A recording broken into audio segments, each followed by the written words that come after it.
Nasaan na nga ako? Nakaputas ka pa din, nakaputas. Ayun, ang difference namin ni Ina is ako kasi sa grupo namin ng mga kabaklaan, ang tawag nila sa akin lason kasi wala ako doon sa sa homosexual, wala ako sa transsexual. Andun ako sa category ng bisexual because I do both ways. Ito ka sa mga letters, 'di ba LGB? Hindi, Bisexual.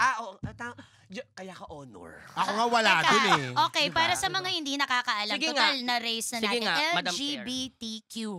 Lesbian, gay, bisexual, trans, queer. Pala yun? Hindi, wala Yes. Akala ko lugaw, Pero sa goto, amin, baboy sabi- at tokwa. Hindi nga.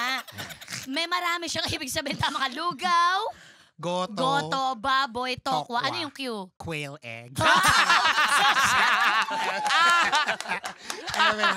Social! Hindi man lang kwek-kwek Hindi eh. wala kwek yung spelling.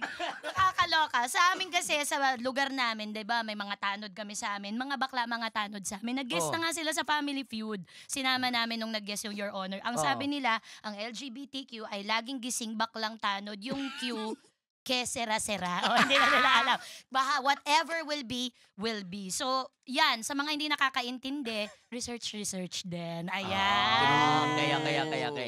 So ano ka? Nasa B? Nasa B ako. Okay. Bisexual. Kasi I bisex. So, Oo. bisexual. Ayun pala yun. Sorry, bisexual. Both ways. Bisexual. Pwede ko ba sabihin na ikaw ay isang ama? Oo onse? naman, kasi naglaro na kami sa Family Feud ng anak ko eh. So, Ay, yun. kumbaga Okay. parang nailathala na naman na, alam mo yun, kung anong meron ako. Oo, nasabi mo sa publika. And you're really open about being a gay dad. How is that? Anong mga nare-receive mo, chika, sa mga tao? Actually, it's fun eh. Ang hindi ko lang gusto doon sa lagi kapag nalalaman nila na may anak ako is, sa'yo, ikaw ang gumawa, si Milia mo. Parang na-offend ako kasi being a parent, hindi naman importante kung Tamod ikaw ang mo? gumawa. Kung, Wala na, parang may maambag lang. Nagpapawis na lang kasi ako dito. ba't pawis na pawis ka? Isa lang naman yung Pinaglihi aircon kasi natin. ako sa Ayun, parang common misconception. Hindi pala common Kaya natin to! common misconception. Yan. So, na parang lagi nilang tinatanong, sa'yo ba talaga? Na parang hindi nila naiintindihan na, bakit? Tinitigasan din naman ng bakla. Oo nga. Kaya din naman namin ipasok doon. So, bakit kailangan yung, again, kailangan yung ulitin, sa'yo, ikaw ang gumawa, biological, nakaka-offend. There was a time na merong artista, sikat na artista to, naging best actress sa mga award-giving bodies na nakasama ko sa mga show. Nung nalaman niya na, Oh my God, si Waki Kiray ba yan? wala pa siyang award. Gulo? Delubyo? Sabi sa'yo Waki Kiray, pasok. Andyan pala siya. Mahal natin si Waki Kiray.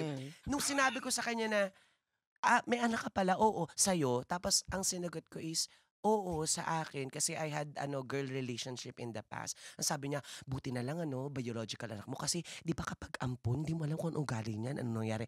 So parang nasaktan ako in a way na parang, what I mean, alam mo yun. So kung hindi mo dugo, kung halimbawa anak ng kriminal, inampun mo, does it mean paglaki niya kriminal din siya? Hindi ba yung ugali ng magiging isang tao is manggagaling sa kung sinong nagpapalaki? Environment. And Yeah. speaking of kung sino nagpapalaki, na-experience ko na din yung umattend ako ng event, sinama ko yung anak ko, uy talaga daddy ka, bla bla bla. Pinakilala ko yung anak ko.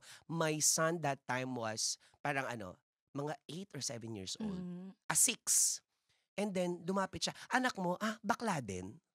Ang sakit. So Ba't parang naman alam mo ganun sila? yun, bobo, 'di ba? So Rektahan naman, di nag-iisip. gusto ko yung emosyon mo. Diba? Gusto ko yung mga nag-iisip kasi bago mag-comment eh.